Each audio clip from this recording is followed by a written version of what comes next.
All right, here we go. Welcome into the show. You're watching the San Francisco 49ers Report. Chase Sr. here with you.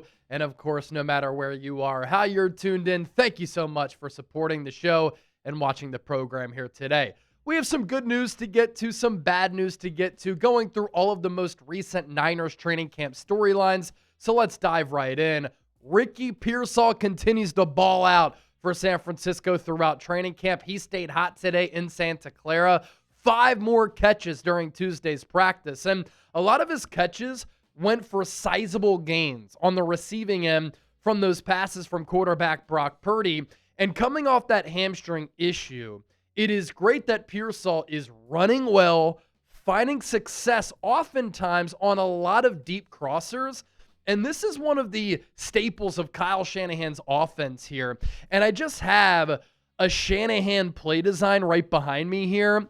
And Shanahan likes to go to this oftentimes in his playbook. And the standard look here, quarterback under center, you have the fullback and a running back. And it's going to be a play action pass here from Brock Purdy with this particular look, where Kyle Juszczyk, Niners fullback, is going to go into the flat. And that's obviously a check down option for Purdy. Purdy obviously going to fake the handoff here to, let's assume, Christian McCaffrey. Ricky Pearsall in this instance on the deep crosser would be lined up here. And Pearsall has this ability with quick feet, burst, explosion, short area quickness to win at the line of scrimmage, especially against man coverage and press man coverage. And so with his ability to do that on top of being a very good route runner, being very deceptive, and him having explosiveness, being able to pick up yards after the catch, this is a really good route for him. And when you run a play like this, especially with that play action component, the hope, the design, is that these linebackers at that second level bite on the play action and they start to come up to either the fullback or the running back. And when you draw those linebackers in, this is where Pearsall is able to get behind that second level. And if there are safeties here, you're hoping that safeties will bite on the play action and they will dart toward the line of scrimmage trying to stop the run. And then Pearsall is able to get behind that second and third level. And then a strength of Brock Purdy is being able to layer those footballs in there to Pearsall there as he runs that deep crosser. And so that has been a consistent play and pattern for Pearsall, where he's been able to find that success on these deep crossers. We saw this a few occasions last year where he was able to find success with that particular route. And even without Brandon Ayuk, who I just don't expect him to start the year coming off that ACL, MCL injury, I still think this pass game can be successful for the Niners. But it really does hinge on Ricky Pearsall staying healthy. I think that if he could stay healthy during his sophomore campaign, and obviously he himself has admitted he needs to do that because he knows that he's dealt with these injuries, I think that this pass game can be an efficient one, a successful one here in 2025. You'll have Ricky Pearsall as your wide receiver 1. Jawan Jennings is a very good wide receiver 2. And then you can rely on Demarcus Robinson, who had a great spring and has had a great training camp. Longtime veteran, really good playmaker at that wide receiver spot. Then you have other young players like Jacob Cowing, who had a terrific spring. Jordan Watkins, who has 4.3 speed. And we'll see some of these other wide receivers if they're able to come along. Russell Gage, a veteran, has had a great training camp. And I think he's worked himself to a point where he probably should make this roster. So you add that on top of this blocking scheme in the run game and the talent in that running back room with or without Isaac Guerendo. I think that Kyle Shanahan, Brock Purdy, they can have bounce back years, and this Niners offense can be more of the unit that we saw in 2023 and less of the unit that we saw in 2024. But Ricky Pearsall continuing to cook throughout Niners training camp, always a great sign. One of the plays of the day today came from another young player, a rookie, Upton Stout, third-round selection out of Western Kentucky, 100th overall pick. Talked about him at length earlier here on the 49ers Report. Be sure to check that video out. And I have compared his playing style to K'Wan Williams, to my right. K'Waun Williams is a player who played very good football for this Niners defense in that slot nickel role. And because Upton Stout has a very familiar game to K'Waun Williams, they've actually been in contact. And K'Waun sent Upton Stout some clips, as far as tape goes, to Stout to help him make the transition from the college game to the professional game and to just help him out overall as far as a player at the NFL level. And that is something that has been talked about over the last couple of days once Upton Stout had revealed that. And K'Waun Williams was a really good player for this Niners team for a few years there. As far as that play of the day today, it was the Stout pass breakup on a potential Christian McCaffrey touchdown, where CMC got past Fred Warner and the ball was approaching McCaffrey, and it looked as though it was going to be going for 6. And then Stout came out of nowhere to bat that ball away. That's where that 4.4 speed comes into play there for Stout. That's where him leading all DBs in the gauntlet drill, the NFL Combine, comes into play, and the importance of that. I really believe the Niners have something special here in Stout. And I talked about this earlier as well. If you didn't watch that show, Richard Sherman is a future Hall of Fame cornerback. He's one of the best cornerbacks in the history of football. He was at Niners training camp practice on Monday. When asked who he was most impressed by, he said Stout, and that the Niners may have really found a gem. Kyle Shanahan's been complimentary of him. So too is Robert Saleh. So too is Fred Warner, saying that Stout has it. And seemingly every single day, it's Stout who's making a really impressive play in one-on-ones or in team drills. And the Pearsall versus Stout one-on-one matchup continues to be one of the best matchups of Niners training camp. This is all part of this Niners youth movement, which is huge for San Francisco. This offseason, they let a lot of older players walk. They got rid of a lot of other older players. They wanted to and needed to get younger. They had the oldest roster in the NFL last year. And I've talked about this here on the show. When you draft young players, obviously it gives you youth, it gives you athleticism, it gives you juice, but it also gives you hunger. It gives you this newfound energy with these young guys coming in on a veteran-laden team that sometimes a veteran team needs. Last year, the Niners missed that. They were coming off that heartbreaking Super Bowl defeat, and they were down and out mentally, physically. They could have used a young wave of new players to come in there and really bring about this new feeling, this new energy. Now, of course, they had members of that rookie draft class, some of which were able to do that, but they also had their first-round pick who got shot, and Ricky Pearsall is known to have that personality. But on top of last year's draft class, this year's draft class, there is that wave of this youthfulness and this fountain of youth for this football team that was very much needed. And Robert Saleh talked about that today, that these rookies have great intent, all of them. They've got great football character where they're constantly fighting every single day to find the little nugget to get better, which makes Fred Warner and Deommodore Lenoir want to go to talk to them to help them out. They're making training camp fun. You know what the Niners didn't do last training camp? Have fun. They were still thinking about that overtime loss in Super Bowl 58 to Kansas City. We continue on the youth front. CJ West got reps with the ones today. And the last 2 days, he's gotten 2 wins in one-on-ones against Jake Brendel. I know that I've ripped Jake Brendel here on the show. He's a completely average center, but he's an average center. He's not an awful center. For CJ West to win those one-on-ones as a rookie, that's obviously a good sign. And then you have Mykel Williams, who continues to put forward a very good training camp.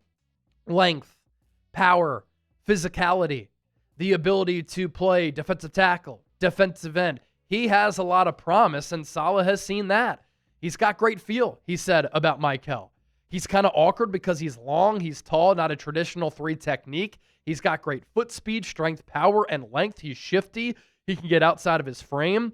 It's different for guards to go up against a guy like him, and he's so good with his hands. He's so good with his feet, and he plays with great pad level. He's got great power. He's a 3-way player. He can run around you. He can run through you, and he can counter. He's showing off all of it. This rookie class, I think, could be special. And Saleh said that today. Knock on wood, this rookie class has the makings of being a really good one for San Francisco. Here's a direct quote from Saleh, knock on wood. We love this rookie class. I know Fred talked candidly about Upton Stout. He's been doing a hell of a job. Alfred Collins has been getting better every day, showing really good progress in the run game. CJ West has been showing good stuff in the run game. Mykel, obviously, it's hard to see him there, but his pass rush on the inside has been fantastic. Now, of course, all of these rookies need to improve, but the Niners have a lot of depth issues, and so they badly need this rookie class to hit for these players to be contributors to help their overall talent and their overall depth as a football team. And coming out of the draft, I had made this prediction that all 5 rookies who the Niners drafted on defense had an opportunity to start. Mykel Williams is going to start at defensive end. All right? CJ West got run with the ones today. Upton Stout is going to start in the slot. We'll see about Nick Martin and Alfred Collins, but those are 2 players who at least can be depth pieces who at times have shown some flashes. And if you get contributions from them as well, that's a good sign because it means that the Niners are comfortable enough with putting those rookies on the field. A lot more to get to here on the show, but how about this deal? This Fred Warner jersey is 20% off if you use our link, chatsports.com/Warner. I'm going to put this link down below in the comment section, in the show notes, and attached to the pinned comment of today's San Francisco 49ers report. This is a deal that will last limited time only. These jerseys on sale for only $99. Get them before they're gone. All-Pro Fred, one of the best linebackers of all time. Arguably the best linebacker in the history of this organization. Although, you might put Patrick Willis in there. But this is a jersey that you can have and wear forever because Warner is timeless. He'll be a legend forever. Chatsports.com/Warner. These jerseys on sale, 20% off, available now for only $99. To some of the bad news developments for San Francisco. Is Nick Bosa hurt? Kyle Shanahan said yesterday that Nick Bosa would return to practice today. But once again, Nick Bosa was not practicing. And he went through a workout with the head trainer. Usually players who do that are players who are rehabbing injuries, who are not able to practice. And so this is back-to-back practices in which Nick Bosa has not been able to go through individual drills, one-on-ones, or team drills. He had been having a dominant training camp up until this point. Now, he was doing some stuff on the side. He was lining up with his hand in the dirt. I saw some explosiveness with some of the individual stuff that he was doing with that head trainer. That's, of course, a very good sign. But hopefully it's nothing that lingers for a long time because with the Niners being thin along the defensive line, they cannot afford a bad injury to the likes of Nick Bosa, and he's just a special player. All of these Niners players seen rehabbing today. Isaac Rendo with the shoulder, Renardo Green with that hamstring issue, Evan Anderson, I believe, had that knee that got banged up. We're not sure what's going on with Bosa. Jacob Cowing hamstring. Kyle Juszczyk had his Achilles stepped on, so he has a cut on it. Andre Dillard still hasn't done anything throughout training camp after that offseason cleanup procedure. Jair Brown ankle, and Sam Okuwano going to be out for a few weeks as well because he hurt his groin. It's a lot of players for this Niners team who are rehabbing and injured, and that's why San Francisco had to make all of those roster moves yesterday and release a player like Greg Joseph, the kicker, because they needed to bring in other players to get through these practices, but they also have some joint practices coming up on Thursday against the Denver Broncos before that preseason game, and they need more bodies. Who was not seen rehabbing today? Juwan Jennings. Is he holding in? Is he not practicing because he wants that contract? Who the heck knows? I actually think the injury is legit because he re-aggravated that calf issue that he hurt back in the spring. But Juwan Jennings, another player who is key for this Niners offense in 2025. And that brings me to this.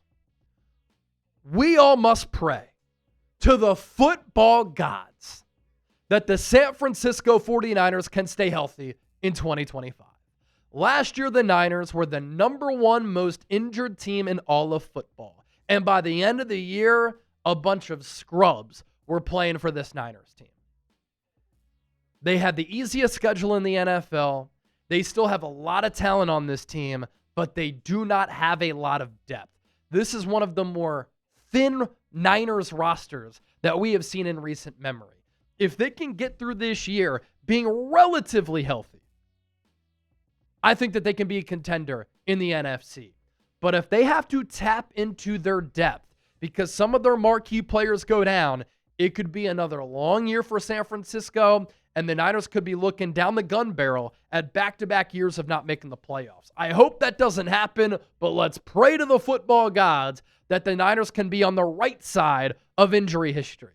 Because outside of 2023, San Francisco under Kyle Shanahan has been top 10 in injury rate every single year, and it's getting old. And then there's this.